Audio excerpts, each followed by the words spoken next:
एका खजिन्याचे रक्षक श्री अंकेगौडा एम, पद्मश्री 2026. शेतकरी कुटुंबात जन्मलेल्या अंकेगौडा यांना शालेय जीवनातच पुस्तकांची आवड निर्माण झाली. सुरुवात स्वामी विवेकानंदांच्या रचनांपासून झाली. कन्नडमधील मास्टर्स दरम्यान प्रोफेसर के अनंत रामय्या यांनी त्यांच्या आवडीला दिशा दिली आणि भरपूर वाचन करण्यास प्रोत्साहित केलं. त्या काळी आमच्या गावात पुस्तकं नव्हती, म्हणून मी कित्येक किलोमीटर चालत मैसूरला जायचो फक्त वाचण्यासाठी.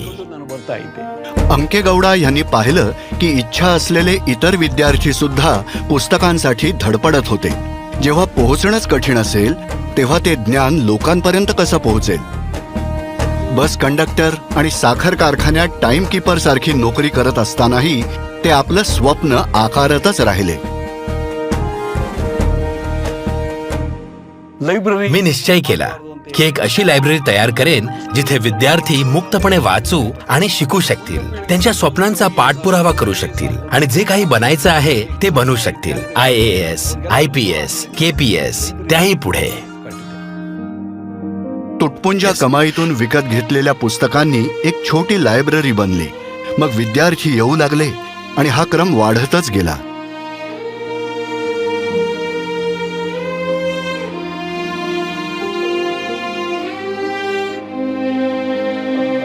हे मिशन त्यांनी जवळपास एकट्यानेच उभारलं. कमाई, काही मालमत्तेची विक्री आणि पत्नी, मुलगा आणि बासवण्णा यांच्या पाठिंब्यानं हे पुढे नेलं.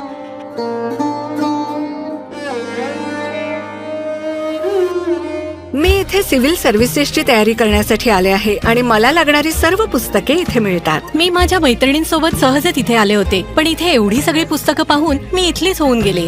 आज श्री अंकेगौडा यांच्या ग्रंथालयात 20 लाखांहून अधिक पुस्तकं आहेत, ज्यात अनेक दुर्मिळ प्रती आहेत. आता लोक सुद्धा जतन करण्यासाठी इथे पुस्तकं दान करतात.